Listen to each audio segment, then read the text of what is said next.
Bienvenue sur Au revoir patron, la chaîne des entrepreneurs et des investisseurs.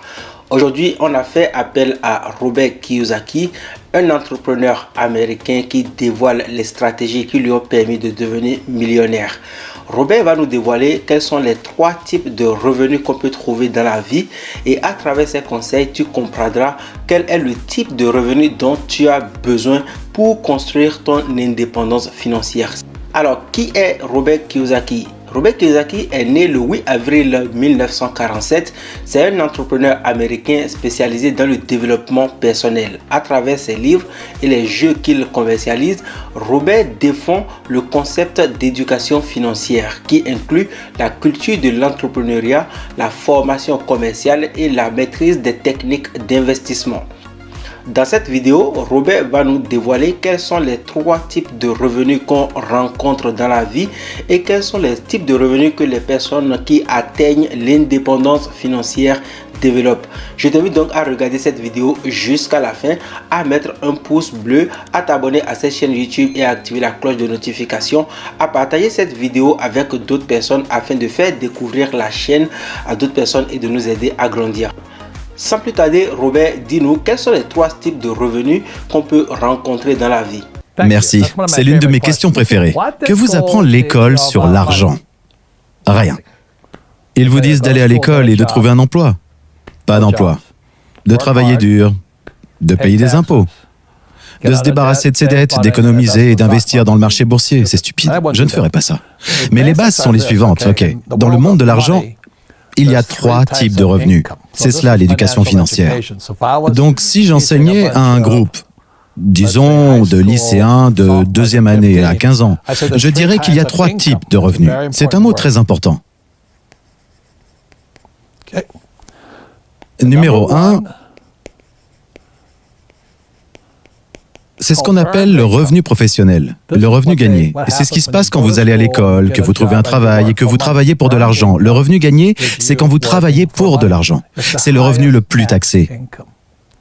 C'est pourquoi ce conseil, allez à l'école, trouver un emploi et travailler dur, vous travaillerez pour un revenu gagné et vous paierez beaucoup d'impôts. Le deuxième type de revenu est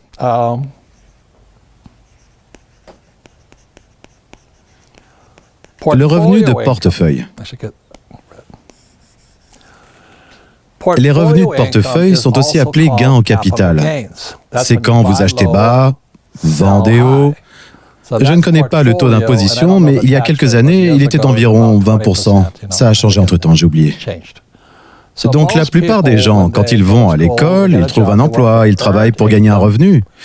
Et ils investissent à long terme sur le marché boursier pour avoir un revenu de portefeuille. Et le 3e type de revenu, c'est le revenu que moi et Kenny, tous mes conseillers, investissons sur vos parents. C'est ce qu'on appelle le revenu passif. Et la raison pour laquelle les revenus passifs sont avantageux est qu'ils n'engendrent pas d'impôts. C'est un truc merveilleux. Ce sont les 3 types de revenus. Donc si j'enseignais à un groupe de lycéens, je leur dirais, lorsque vous quitterez l'école aujourd'hui, la grande question que vous vous poserez sera, quel type de revenu souhaitez-vous pour le reste de votre vie? Eh bien, je le veux passif. Et la personne moyenne, parce qu'elle a un emploi, travaille pour le revenu professionnel qui engendre l'impôt le plus élevé. Mais vous vous fatiguez à travailler pour cela. Donc quand vous regardez encore une fois l'état financier de Rich Dad ici, l'étendue des revenus, l'actif et le passif,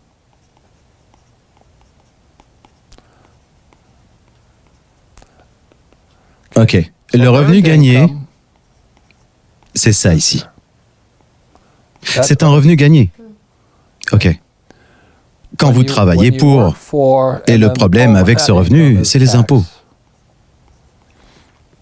Ensuite, si vous travaillez pour des revenus de portefeuille, généralement vous travaillez pour ceci. Si vous achetez une action pour, disons, une pomme à $10 et qu'elle monte à $50 et que vous la vendez, le problème avec ça, c'est les impôts. Mais si vous travaillez pour un revenu passif, ce qui est le cas de votre mère et de votre père, c'est un revenu passif ici. C'est le flux de trésorerie, le cash flow comme on l'appelle aussi, c'est ce que le schéma du cash flow illustre ici. Donc moi, tout ce que je voulais, c'était des revenus passifs. Et ce que j'ai aujourd'hui, c'est environ 7000 propriétés locatives. Hôtels, terrains de golf, pétrole et toutes ces choses. Mais encore une fois, on en revient à ces trois types de revenus, gagnés en portefeuille et passifs. Donc si je parlais à un groupe de lycéens, ou même d'élèves du primaire, ce n'est pas si difficile. Mais je suis content que tu aies posé la question, parce que je pense que beaucoup de jeunes peuvent se demander, mais alors, pourquoi suis-je à l'école? Je ne sais pas. Tu sais, si tu veux juste travailler dur et payer des impôts sur les revenus gagnés, et revendre des biens immobiliers ou des maisons, alors tu travailles pour un portefeuille. Je ne fais pas de revente. C'est une très grande différence. Je n'aime pas acheter bas et vendre haut, c'est du flip, de la revente. C'est ce qu'on appelle des gains en capital, qui est un portefeuille. Je ne me suis pas battu pour le flux de trésorerie, qui lui est passif. Et je peux transformer les gains en capital, en passif. Donc ça devient de plus en plus fou à partir de là. Mais je suis content que vous ayez posé la question. No, thank you, Robert. And I think, like you mentioned before, for anybody who's deciding what path to take, just ask yourself what kind of income you want to earn. Correct. Et c'est encore pire que ça. On vous dit de vous débarrasser de vos dettes, hein? Yeah. Donc, disons que j'achète une propriété, ok? Je l'ai achetée pour 1 million. Elle vaut maintenant 10 millions. Si je la vends, j'ai maintenant un portefeuille, des gains en capital. Si j'emprunte, laissez-moi faire mes calculs, ça passe de 1 million à 10 millions, ok? Donc, disons que j'achète une propriété pour 1 million et elle passe à 10 millions. Si je la vends, j'ai une plus-value de 9 millions.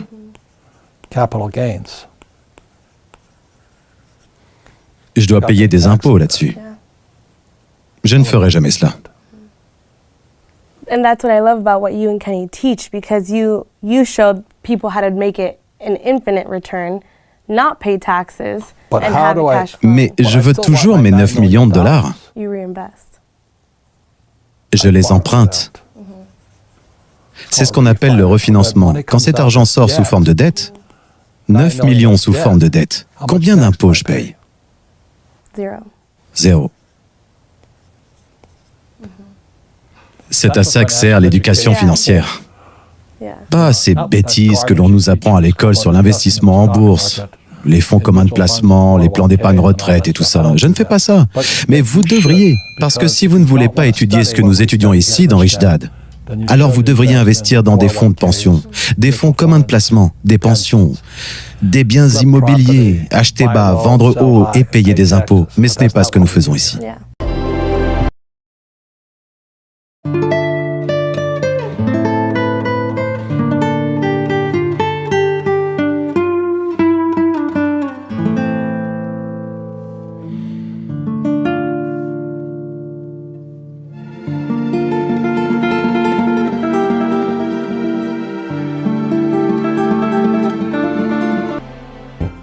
N'oublie pas de télécharger dans la description les 10 conseils pour dire au revoir patron. Merci.